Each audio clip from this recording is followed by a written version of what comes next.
Assalamualaikum warahmatullahi wabarakatuh. Alhamdulillah wa kafa wa usalli wa sallimu ala rasulihil mustafa wa ala alihi wa ala ashabihi ahlil wafa.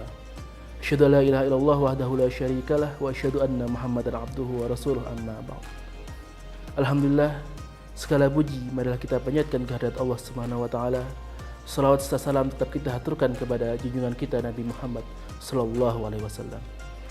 Pemirsa rahimani wa rahimakumullah. Ketika kita mendengar bulan Ramadan, maka yang ada di benak kita adalah hal-hal yang baik-baik. Bahwa Ramadan adalah bulan rahmat, Ramadan adalah bulan ampunan, Ramadan adalah bulan di mana pahala itu dilipat gandakan. Tapi tahukah saudara, kalau Ramadan itu tidak disikapi dengan baik, maka Ramadan itu bisa menjadi mimpi buruk bagi kita di hari kiamat kelak. Dalam sebuah hadis yang diriwayatkan oleh Imam Bukhari rahimahullah ta'ala, Nabi SAW bersabda, celakalah seorang. Allahu Akbar. Ini Nabi loh, makhluk yang paling mulia akhlaknya. Seorang yang ketika dilempari batu, beliau malah berdoa, ya Allah ampunilah umatku, karena sesungguhnya mereka tidak mengetahui. Apa sih kesalahan seseorang yang menjadikan Rasulullah memaksa, memvonis dia menjadi orang yang celaka? Apa sih kesalahannya? Marilah kita simak kelanjutan dari hadis ini. Rasulullah bersabda, celakalah seorang yang dia itu mendapati bulan Ramadan, kemudian dia melewati bulan Ramadan tersebut, tetapi tidak mendapatkan ampunan dari Allah Subhanahu wa taala.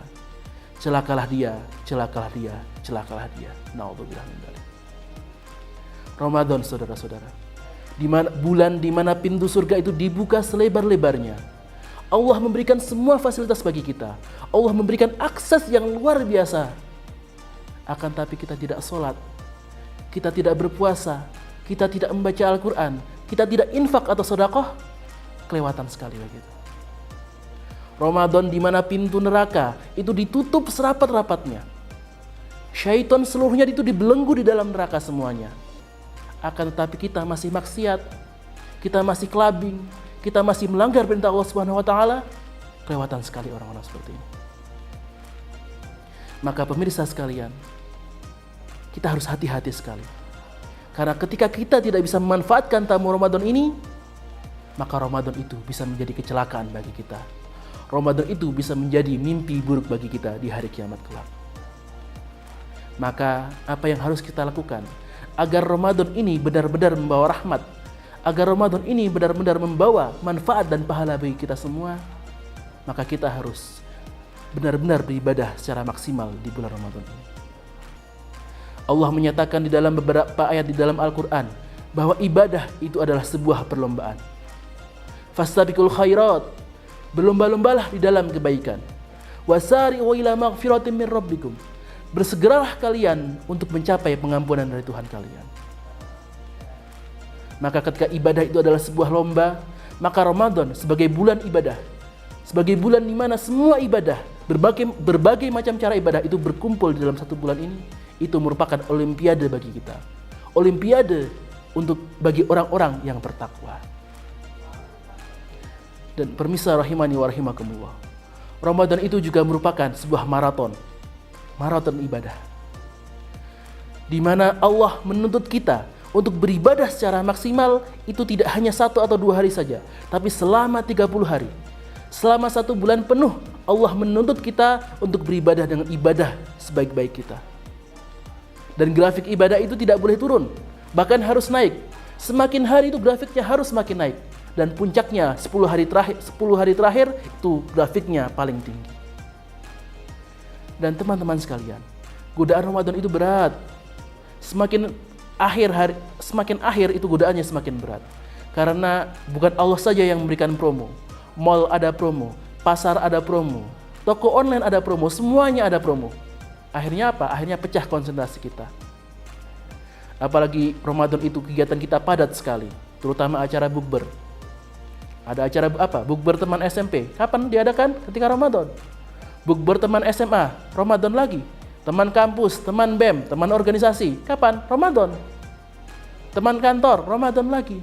Itu kalau kantornya 1, kalau kantornya 5. Ramadan. Akhirnya apa? Ramadan kita itu full. Isinya bukber semua. Dan kalau sudah ketemu teman, itu tidak cukup 5 sampai 10 menit. Ngobrol, ngalor ngidul, curhat sana sini. Akhirnya apa? Akhirnya tarawih ditinggalkan, sholat isya di rumah, bahkan naudzubillah kadang-kadang sholat maghrib pun ditinggalkan. Pemirsa rahimani wa rahimakumullah. Maka Ramadan itu berat. Hati-hati sekalian. Ramadan itu berat. Godaannya banyak. Ini terbukti, ya. Fenomena tahunan di masjid-masjid kita. Soft itu semakin hari akan semakin mengalami kemajuan. Hari pertama softnya itu full. Dari ruang tengah, serambi sampai halaman itu semuanya full. Semakin hari softnya akan semakin maju. Hari kelima tinggal ruang dalam. Hari ke-10 tinggal 3 soft. Sampai puncaknya sholat subuh di hari lebaran tinggal 1 orang. Dia adzan sendiri, dia imam sendiri, dia iqomah sendiri, dia di imam sendiri. Yang lain gimana?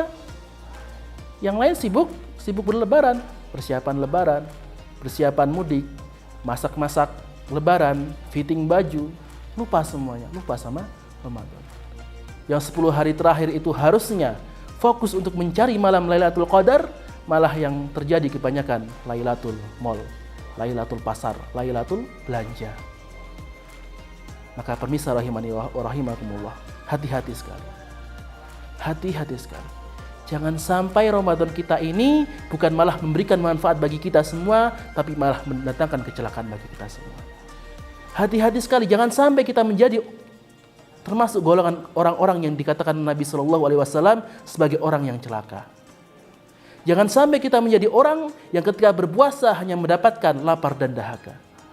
Jangan sampai kita menjadi orang yang ketika beribadah itu hanya mendapatkan rasa capeknya saja. Dan jangan sampai kita menjadi orang yang ketika kita melewati bulan Ramadan itu tidak mendapatkan ampunan dan pahala dari Allah Subhanahu wa taala. Aqulu qouli hada, semoga yang sedikit ini bisa memberikan manfaat bagi kita semua. Nun wal qalami wa ma yasturun fastabiqul khairat. Assalamualaikum warahmatullahi wabarakatuh.